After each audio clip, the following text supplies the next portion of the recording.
The day started like any other. Quiet streets, neighbors nodding politely, life moving at its usual, predictable pace. But then the peace shattered. I found myself staring in disbelief as a police officer, someone sworn to uphold the law, blatantly lied right in front of me. A simple traffic stop turned into an injustice so raw, it felt like a punch to the gut. The officer's story didn't just bend the truth. It broke it entirely, fabricating details that could ruin my life. And yet, the courtroom seemed ready to swallow his lies whole. The unfairness burned deep, but I wasn't ready to bow out quietly. Beneath the surface of that chaos, I had a plan, a way to turn the tables and expose the truth. Little did anyone know the real shock was yet to come. It all started on a rainy afternoon, the kind that blurs the line between good and bad luck. I was pulled over for a minor traffic violation, nothing serious, or so I thought. The officer, let's call him Officer Briggs, approached with a smirk that didn't sit right. His tone was sharp, his questions leading, as if the script was already written.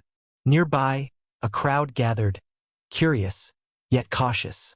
What I didn't realize then was that Officer Briggs wasn't just bending the rules. He was rewriting them to suit his story. Small inconsistencies crept into his report, subtle at first. I tried to stay calm, asking for clarification, but he brushed me off with thinly veiled contempt. The tension thickened, a warning sign I chose to ignore. That was just the beginning. From that moment, the situation spiraled wildly out of control. Officer Briggs doubled down, issuing fines that made no sense, citing violations that didn't exist.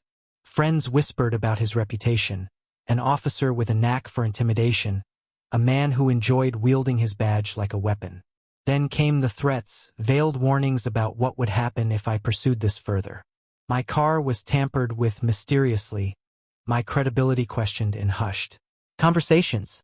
It was absurd, almost surreal, like living in a dark comedy where the villain never took a break.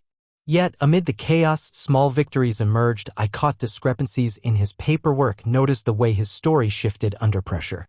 Every little win was a flicker of hope, but anxiety clung tight. I knew I had to prepare for the fight ahead. The truth was my weapon, and I wasn't backing down. So, I crafted a plan, not just any plan, but one precise enough to outsmart a man who thrived on deception. I began gathering evidence meticulously, recordings, eyewitness accounts, and documentation that painted a very different picture from Officer Briggs's tales. I reached out to those he'd intimidated, building a network of silent witnesses. There was a quiet moment before the storm, a calm confidence settling in as I realized the cracks in his armor were becoming visible. I put up signs around the community, raising awareness subtly but powerfully. Locked doors that once kept me out now symbolized the barrier I was ready to break. Votes were cast in neighborhood meetings, whispers turned to conversations, and the once unshakable officer started to lose ground. The courtroom was packed on the day of reckoning, an audience hungry for justice. As the proceedings unfolded, time seemed to slow. Every lie Officer Briggs told was met with cold, undeniable evidence. His confident facade cracked, revealing desperation beneath. The room shifted, neighbors exchanged looks, murmurs filled the air. Officials had no choice but to act. The judge's gavel came down like thunder, signaling that truth had finally triumphed. I delivered my closing words calmly but with a quiet power. Justice isn't just about the law, it's about honesty, and today, honesty won. The impact was palpable, a moment that would be remembered long after the courtroom emptied. Looking back, the ordeal was more than a battle against one man's lies. It was a reminder that standing up matters even when the odds feel stacked. Truth is a stubborn thing, refusing to stay buried beneath falsehoods. If there's one thing I hope you take away, it's this: never let injustice go unchecked. What would you have done if you were in my shoes? Share your thoughts below, and if you stuck with me to the end, comment "Justice served." Don't forget to subscribe for more stories that show how ordinary people can face extraordinary challenges and come out stronger. Because sometimes the truth is the best plot twist of all.